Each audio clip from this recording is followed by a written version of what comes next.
अस्सलाम वालेकुम दोस्तों। अॼोके विलाग सां गॾु हाज़िर आहियूं। अॼोके विलाग में पाण गुफ़्तगू कंदासीं ॿॿरलो धरणे ते। ॿॿरलो धरणो अहिड़ी त शानदार कामयाबी रहियो आहे सिंधियुनि जे इज्तिमाही शऊर जी, जंहिंजा मुख़्तलिफ़ पहलू आहिनि ऐं मुख़्तलिफ़ पहलुअनि ते ॻाल्हाइण सां हिकिड़ो उत्साह ज़रूरु मिले थो। पर उन सां गॾोगॾु उत्साह ते त ॻाल्हायूं था, पर हिन वक़्तु जॾहिं ॿॿरलो धरणे खे काफ़ी ॾींहं गुज़री चुका आहिनि, कामयाबु थिए ख़तमु थिए, त उन खां पोइ केतिरियूं ई जेके साज़िशी थ्योरियूं आहिनि, कंस्पायरेसी थ्योरीज़ जंहिंखे चऊं था, उहे साम्हूं अचणु लॻियूं आहिनि। ॾिसो, जॾहिं बि का बि सियासी हलचल हलंदी आहे या का मूवमेंट थींदी आहे त उनजे पोयां साज़िशी थ्योरियूं ॻोल्हींदड़ माण्हू का न का साज़िशी थ्योरियूं ज़रूरु ॻोल्हींदा आहिनि।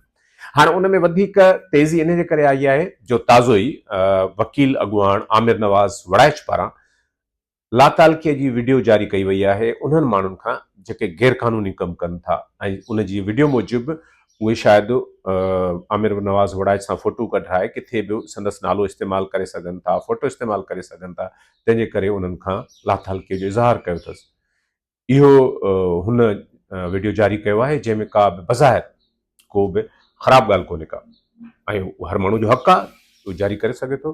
पर उन खां बयान खां अचण खां पोइ कुझु साज़िशी थ्योरियूं जेके अॻु में ई हलंदड़ हुयूं उहे वधीक तेज़ थी वियूं आहिनि। उन्हनि मां जेके ॿ साज़िशी थ्योरियूं आहिनि उहे मां तव्हांखे ॿुधायां थो, उन्हनि ते पाण बहस कंदासीं। हिकिड़ी नंबर वन इहा आहे त इहो धरणो कंहिं लॻारायो ऐं छो लॻारायो, इन जा फ़ाइदा कंहिंखे पिया, इन जे पोयां छा हुयो। हिकिड़े माण्हू जो ख़्यालु आहे त इहो धरणो ख़ुदि वॾनि भाइरनि लॻारायो ऐं उन्हनि जा मक़सद ॾाढा वाज़े हुआ, चिटा हुआ।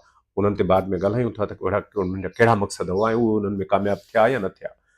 ऐं ॿी साज़िशी थ्योरी वरी इहा आहे त इहो धरणो ख़ुदि पाकिस्तान पीपुल्स पार्टी लॻारायो, त पाकिस्तान पीपुल्स पार्टी जी हुकूमत जो या पाकिस्तान पीपुल्स पार्टी जो ख़ुदि उनखे आशीर्वाद हासिल। इन्हनि ॿिन्ही साज़िशी थ्योरियुनि ते तफ़सीली ॻाल्हायूं था, पर उन खां अॻु में सिंधी माण्हुनि जे हिकिड़े गॾियल धरणे, सिंधी माण्हुनि बि मठार ख़तमु कई, सिंधी माण्हुनि खे केतिरी कुवत बख़्शी, उन ते छो न ॻाल्हायूं। सिंधी माण्हुनि खे अहिड़ो उत्साह मिलियो जेको सालनि खां हुननि खे न मिलियो हुयो। ऐं सियासी जिदोजहद जेका आहे उहा त माण्हू कंदा रहनि था, सियासी जिदोजहदूं सिंध में हलंदड़ आहिनि, मुख़्तलिफ़ पार्टियूं आहिनि जेके उन लाइ कमु कनि थियूं पियूं, ऐं मुख़्तलिफ़ सियासी जमातूं आहिनि जेके पंहिंजे पंहिंजे सिर यानी अकेले इन्हनि कैनालनि वारे इशू ते पंहिंजी जिदोजहद हलाए रहियूं हुयूं। पर ही वाहिद धरणो हुयो जंहिंमें उहे समूरियूं जमायतूं गॾु अची वेठियूं, सवाइ हिकु ॿिनि पार्टियुनि जे, जिन में पाकिस्तान पीपुल्स पार्टी उन में शामिल न हुई, मुंहिंजे ख़्याल जमायत इस्लामी बि कोन हुई, ऐं जेको एमक्यूएम बि कोन हुई। एमक्यूएम पीपुल्स पार्टी जमायत इस्लामी खां सवा, छो त जमायत इस्लामी जो जेको अमीर आहे सिंध जो, कराची में जेको नईम साहब, उहो बि किथे नज़र कोन आयो असांखे धरणे में। एमक्यूएम जो त जेको अपोज़िशन लीडर आहे उहो त उन्हनि ॾींहंनि में शायदि सखर आयो बि हो, पर उहो धरणे वारे हंधि कोन वियो। पीपुल्स पार्टी जो त ख़ुदि धरणे वारनि सां वरी एंड में टकराव थी पियो ऐं उहा शामिल कोन हुई।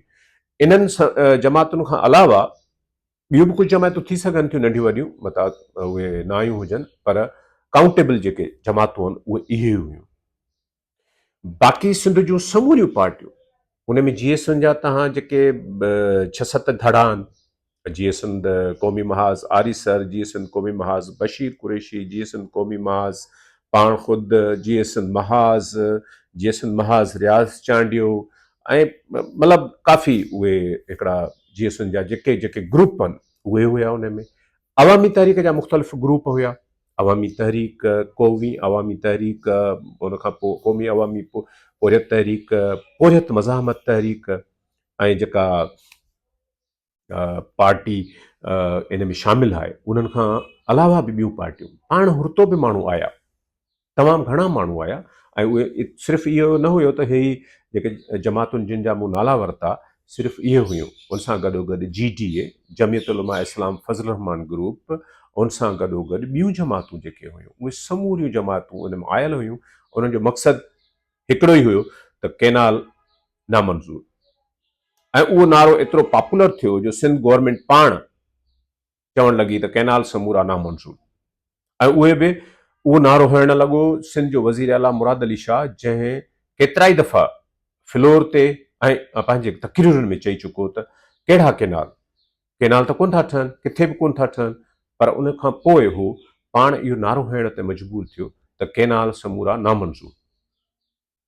हिन धरणे में बबरलो धरणे में वॾी वॾी फतेह जेका आहे, बबरलो वारे धरणे में वॾी फतेह सिंधी माण्हुनि जी थी। छो त ही अहिड़े दौर में पिया था रहूं असां जेको सियासी जबर जो दौर आहे। तव्हां ताज़ो ई ॾिठो हूंदो त मुल्क जे ॿियनि इलाइक़नि में बि अहिड़ा धरणा लॻा, पर उहे कामयाबु न थिया, उन्हनि जा मुतालबा तस्लीम न थिया ऐं उहे केतिरनि ई ॾींहंनि ताईं वेठा रहिया। उन जो ताज़ो ई मिसाल तव्हां बलूचिस्तान में वठो, अख्तर मेंगल साहब जो। अख्तर मेंगल साहब बलूचिस्तान नेशनल पार्टी जो अॻुवाण आहे ऐं उन क्वेटा जे ई भरिसां लखपास जेको आहे सुरंग आहे उन वटि अची धरणो हुयो ऐं उनजो मुतालबो हुयो त BYC जा अॻुवान डॉक्टर महरम बलूच ऐं ॿियनि अॻुवाननि खे जेको आहे सो आज़ादु कयो। उन सां हुकूमती धुर बि ॻाल्हायो, हू धरणे ते हणी वेठो रहियो, पर उहे ॻाल्हियूं नाकाम वयूं ऐं उन खां पोइ खेसि पाण इहो धरणो ख़तमु करणो पियो, मुतालबनि मंझराइण खां सवाइ। उन खां अॻु बलूचिस्तान में ई चमन बॉर्डर ते तमामु डिघो धरणो जेको आहे सो उहो ट्रांसपोर्टरनि जे पारां हयो वियो हुयो, जेके वापारी आहिनि, ताजिर आहिनि उतां जा, उन्हनि हयो हुयो अफ़गान बॉर्डर खोलण लाइ, जेका हुननि खे या त अचु वञु सहूलियत हुई अॻु में, हुकूमत पाबंदी हणी छॾी, बाद में त बग़ैर पासपोर्ट जे कोई बि सफ़री दस्तावेज़ हुजे उन खां पोइ तव्हां वञी सघो था। उहो तमामु डिघो धरणो हुयो। उन खां अॻु KP में ऐं गिलगित में बि माण्हुनि धरणा हुया। उन खां ई अॻु कश्मीर में माण्हुनि धरणा हुया ऐं एट टाइम धरणा हुया ऐं उहे तमामु तवील डिघा धरणा हुआ। हा, अलबत्त इहो थियो त कश्मीरनि जे धरणे जेको धरणो हुननि बिजलीअ जे बिलनि जे रक़म जेका आहे उहा तमामु घणा बिल अचनि पिया, उन्हनि जे बारे में आयो हुयो त कश्मीरनि जे धरणे उहो कयो जो जॾहिं हुननि मुज़फ़राबाद में गॾु थी ऐं इस्लामाबाद जे तरफ़ वञणु शुरू कयो, उन खां पोइ हुकूमत मजबूर थी करे उहो बिजलीअ जे बिल आज़ादु जम्मू कश्मीर में उहे तमामु घटि रेट ते घटाए छॾिया। मुंहिंजे ख़्याल आहे 5 रुपया फी यूनिट या उन खां बि घटि हुयो उन्हनि जो बिल। त इहा हिकिड़ी धरणनि जी असां वटि हिन वक़्तु तारीख़ आहे, पर हीउ वाहिद धरणो आहे जंहिं सिंधी माण्हुनि में उत्साह ॾिनो। हिन धरणे जी एंड ते तव्हां यादि कयो, इस्लामाबाद में जेके बि धरणा लॻंदा आहिनि उन्हनि जी एंड कीअं थींदी आहे, शुरूआति कीअं थींदी आहे। कंटेनर लॻंदा आहिनि, रोज़ु शाम जो अची जेको बि उते प्रोग्राम थींदो आहे उन में माण्हू चवंदा आहिनि त फलाणे जनरल साहिब सां मुंहिंजी ॻाल्हि थी आहे, हाणे मां वञा थो। ऐं वरी जेकॾहिं को धरणो ख़तमु थींदो आहे, फैज़ाबाद धरणे जी तव्हांखे यादि हूंदो, फैज़ाबाद धरणे में जनरल फैज़ हमीद उन वक़्तु जेको सो सर्विंग जनरल हुयो, उन अची ऐं फैज़ाबाद धरणे जी पाकिस्तान जे अॻूणे जेको चीफ जस्टिस आहे काज़ी फ़ाइज़ ईसा, उन बि इंक्वायरी कई हुई, कमीशन वेठी हुई त हिन पैसा कीअं विरहाया, ऐं उन्हनि धरणे खां वापसि ईंदड़ माण्हुनि में लिफ़ाफ़ा विरहाया पैसनि जा त बाबा हीउ वठो ऐं असां तव्हां सां गॾु आहियूं। पर हिन धरणे हीउ मुनफ़रद हुयो इन लिहाज़ सां, हीउ हिननि समूरनि धरणनि खां मुनफ़रद हुयो इन लिहाज़ खां त हिन जी एंड में कंहिं बि जनरल अची हिते पैसा कोन विरहाया। हीउ धरणो मुख़्तलिफ़ हुयो उन्हनि सभिनी खां त हिते एंड में कंहिं बि वकील अॻुवाण इहो न चयो हाणे मुंहिंजी फलाणे जनरल साहिब सां ॻाल्हि थी आहे असां वञूं था, ईअं थियो। पर उहो मुतालबो हू मञराए विया, जंहिं मुतालबे लाइ हू वेठा हुआ। ऐं पहिरें ॾींहं खां वकील अॻुवाण आमिर नवाज़ वड़ाए ऐं ॿियनि इहो चयो हुयो त असांजो जेको नंबर 1 आहे मुतालबो उहो आहे केनाल इशू, ऐं केनाल इशू ते निगोशिएटेबल न आहे, असां उन ते का बि ॻाल्हि ॿोल न कंदासीं, असां चाहियूं था त उहो नोटिफिकेशन ॾियो असांखे। ऐं पीपल्स पार्टी जी हुकूमत सिंध में जेका हुकूमत आहे उन त तमामु घणा हिकिड़ा ईअं सम्झो मज़ाक उॾाई त भाई नोटिफिकेशन थींदो आहे छा। केतिरनि ई वज़ीरनि मशीरनि इहा ॻाल्हि कई त हीअ वकील जेके ॻाल्हि नोटिफिकेशन जी कनि था उहा त अजीब ॻाल्हि था कनि, छो त वज़ीर आज़म को नोटिफिकेशन थोरी कढियो त वञो बाबा हीअ सही थो कयां वञी कैनाल तव्हां जेको आहे सो जारी कयो, जो हाणे वरी उहो डी नोटिफाए करे। पर इन धरणे जी इहा कामयाबी आहे जो उन्हनि CCI जे इजलास खां पोइ उनखे नोटिफिकेशन कढणो ई पियो ऐं उहो नोटिफिकेशन जारी थियो आयो जॾहिं सभिनी धुरियुनि वटि, उन खां पोइ माण्हू उथिया। हिन धरणे जूं तमामु ख़ूबसूरत ॻाल्हियूं आहिनि, तमामु ख़ूबसूरत। उहे इहे त सिंधी माण्हुनि जो पुरअमन जदोजहद में यकीन पुख़्तो थियो। त पुरअमन जिदोजहद करे बि मुतालबा मंझराए सघजनि था। ऐं सिंधी माण्हुनि वटि जेका ताक़त आहे, कुवत आहे, उहा आहे गॾु थियण जी। सिंधी माण्हुनि खे कुझु नाहे करिणो, सिर्फ़ु गॾु थियणो आहे। सिंधी माण्हुनि खे पहाड़ ते नाहे चढ़णो, जबलनि ते नाहे चढ़णो, सिंधी माण्हुनि खे हथियार न आहिनि खणणा, सिंधी माण्हुनि खे ॿी का बि चुरपुर उहा नाहे करणी।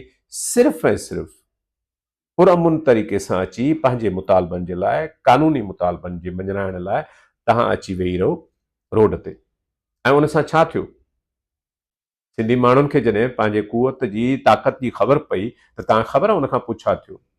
लाहौर चेंबर तमामु वॾो चेंबर आहे पाकिस्तान जो, वापारियुनि जो तमामु वॾो चेंबर आहे। फैसलाबाद चेंबर, उन्हनि जे सदरनि पारां अपीलूं जारी कयूं वियूं, अपीलूं जारी थियूं, प्रेस कॉन्फ्रेंसूं थियूं चीफ ऑफ आर्मी स्टाफ खे, वज़ीर आज़म खे, त बाबा रोड खोलरायो, असांजो गुड्स जेका आहे उहा रुकिजी वियूं आहिनि ऐं उन सां असांजो लखें डॉलरनि जो नुक़सानु थी रहियो आहे। उन्हनि पंहिंजी पंहिंजी लिस्ट ॾिनी त असांजा पटाटा 16 लख डॉलरनि जा हुआ जेके ॿाहिरि वञणा हुआ, उहे रुकिजी विया आहिनि। कंहिं चयो त असांजे माल मवेशी हेतिरनि लखनि जो हुयो, हेतिरनि करोड़नि जो हुयो, उहो रुकिजी वियो आहे। ऐं किन माण्हुनि इहो चयो त असांजी जेका फैसलाबाद मां गारमेंट्स वेंदी आहे ॿाहिरि, उहे न वञण जे करे फैक्ट्रियूं अफेक्ट थियूं आहिनि, फैक्ट्रियूं असांजूं बंदि थी वियूं आहिनि, हलनि नथियूं। ईअं ई भाण फैक्ट्रियुनि बि चयो, समूरनि चयो। ऐं ही इशू एतिरो हाईलाइट थियो पाकिस्तान लेवल ते जो जेके इन धरणे जा मुखालिफ़ आहिनि या हूअं ई सिंधी माण्हुनि सां बुग़्ज़ रखंदड़ आहिनि, उन्हनि इहो चयो त ही जेको आहे सो अची जेॾीमहिल हिननि खे वणे थो रोड ते अची वेही था रहनि, ही दहशतगर्द आहिनि, ही जेको आहे सो पंहिंजी हिमत हिननि जी एतिरी न आहे हिननि जे पोयां। बल्कि वज़ीर जेको आहे राणा सनाला, उन बि इहो चयो त ही त जुतियूं छॾे भॼी वेंदा। पर उन ई राणा सनाला खे राब्तो करणो पियो सिंध जे सूबाई वज़ीर सां, ऐं सिंध जे सूबाई वज़ीर सां शर्जील मेमण सां राब्तो जॾहिं थियो त माण्हुनि इहो ई सम्झो त हीउ शर्जील मेमण ऐं राणा सनाला जो राब्तो न आहे, हीउ आसिफ़ ज़रदारी ऐं नवाज़ शरीफ़ जो राब्तो आहे। छो त ॿिन्ही खे ख़बर आहे त पॉलिटिक्स में ॿाहिरियूं अंदरियूं ताक़तूं कीअं कमु कंदियूं आहिनि। उन करे हुननि ॿिन्ही इन ते इतफ़ाक़ कयो त हिन धरणे ते पुरअमन तरीक़े सां हिन धरणे खे हैंडल कजे ऐं उनखे ख़तमु बि कराइजे। तव्हांखे केतिरियूं ॻाल्हियूं ॿुधाए सघां थो, छो त उन धरणे में मां पाण हुयुसि। त हीउ धरणो जेको आहे सो उहो हिकिड़ो अजीब मंज़र पेश करे पियो। ईअं सम्झो त सेवण जो मेलो बि न हुयो, पर उन जे बावजूदि मेले जो समा हुयो। ऐं ही को जेको आहे सो आम रवाजी माण्हुनि जो मेड़ बि न हुयो जो आया शौक़ ख़ातिर चंद माण्हू गॾु थिया, दांदनि जी गोए करायूं, सर्कस ॾिठूं, 4 खदड़ा नचाए वापसि हलिया विया, मिठाई वठी ॻोठ विया त बाबा मेले तां मोटियूं। अहिड़ी का बि ॻाल्हि कोन हुई, जज़्बो हुयो। ऐं सिंधी माण्हू इन शायदि ईअं लॻो उते वेही करे त सिंधी माण्हू इन इंतज़ार में हुआ त कोई काल ॾिए त असां पंहिंजे हक़नि जे लाइ उथूं। सिंधी माण्हू उन में औरतूं, मर्द, नंढा ॿार सभु शामिल हुआ। ऐं उन्हनि जो जज़्बो इहो हुयो जो हू जेको माण्हू अचे पियो सरंदी आहार, को पाणी खयूं पियो अचे, को मानी खयूं पियो अचे। तव्हां ॾिसो जेके असांजा लाड़काणे जा 5 शहीद शहाणी ऐं बिरादरीअ जा, उहे लाड़काणे मां मानी खणी वेंदा हुआ रोज़ाने जे बुनियाद ते धरणे वारनि खे खाराइण। इहो जज़्बो बि ॾिसो। माना का तंज़ीम कोन हुई गॾियल, वकील ज़ारा वकीलनि जी अॻुवाणी में लॻल हुयो, कंहिं तंज़ीम हिकिड़ी जे पारां न हुयो, पर समूरियूं तंज़ीमूं हुयूं। जंहिं वक़्तु असां वियासीं उते कंहिं महिल ॾिसूं पिया त SUP जी कैंप आहे, उते जेको आहे सो असांजो बुरड़ो साहिबु रोशन बुरड़ो वेठो आहे, ऐं उन सां गॾोगॾु डॉक्टर न्याज़ कालाणी पंहिंजी कैंप ते वेठो आहे, उन सां गॾोगॾु ॿिया दोस्त वेठा आहिनि। मतिलबु हिकिड़ी चौधारी कैंपूं लॻल हुयूं। उन सां गॾोगॾु माण्हुनि जी शमूलियत इहा हुई जो हिकिड़ा माण्हू अचनि पिया, ॿिया वञनि पिया, औरतूं मर्द। त इहो हिकिड़ो उत्साह जो बि सबबु बणियो ऐं वॾे में वॾो उत्साह माण्हुनि खे, नौजवाननि खे इहो मिलियो। जीअं महर टबाई साहिबु शाइरी कई ऐं उहो ॾाढो मशहूरु हुनजी शाइरी बि थी, दुनिया ॾिसंदी जंग कंदासीं, सिंध पंजाब जो दंग कंदासीं। ऐं माण्हुनि खे ख़बर पई त असांजे हक़नि जो हासिलात कहिड़े तर्ज़ ते, कहिड़े दंग ते आहे। उन्हनि खे इहा ख़बर पई त असांजा हक़ किथे मिली सघनि था। जॾहिं असां सिंध पंजाब जो दंग कंदासीं तॾहिं असांखे पंहिंजा हक़ मिलंदा। इहो हिकिड़ो उत्साह हुयो ऐं सिंधी माण्हुनि में तमामु घणो उत्साह हुयो। ऐं उन उत्साह जो ई नतीजो हुयो जो कराचीअ मां माण्हू अचनि पिया उन में शमूलियत करणु। ऐं वॾी ॻाल्हि इहा आहे त जंहिंजे मथां पीपल्स पार्टी जा हामी हुअण जो जेको आहे सो इल्ज़ाम ई चऊं, इल्ज़ाम बि आहे त त उहे पीपल्स पार्टी जा हामी आहिनि, लेखक, शाइर, अदीब, उहे बि काफ़िला वठी करे बबल धरणो पहुता। मूंखे त राजू खानाणी, बदीन ऐं ॿियनि जेको सो परे परे जे इलाइक़नि जा दोस्त मिलिया जेके उते शरीक थिया हुआ। टन मोहम्मद ख़ान जा, ख़ैरपुर नाथन शाह जा, मतिलबु को शहर, को ॻोठु ख़ाली न आहे जितां माण्हू न आया हुजनि। ऐं हुननि गॾिजी करे हुकुमराननि खे मजबूर कयो त इहो कैनालनि जो फ़ैसिलो वापसि वठो। ऐं उहो केतिरी ताक़त हुई जो तव्हां सोचो, जेको CCI जो इजलास 2 मई ते थियण वारो हुयो, उहो CCI जो इजलास अॻु में थियो ऐं माण्हुनि पंहिंजो मुतालबो मंझराए फतेह करे उथिया ऐं उन्हनि चयो त इहा असांजी फतेह आहे। त इहो हिकिड़ो पासो आहे उत्साह जो। सिंधी माण्हुनि खे केतिरनि ई सालनि, ॾहाकनि खां पोइ इहो नज़र आयो त असां कुझु करे सघूं था। जेकॾहिं असां उथी पऊं त असां कुझु करे सघूं था ऐं पंहिंजे धरतीअ जे लाइ, पंहिंजे माण्हुनि जे लाइ, पंहिंजे हक़नि जे लाइ पुरअमन जदोजहद कयूं त उहा नतीजा ॾेई सघे थी। इहो वेसाह थियो माण्हुनि में।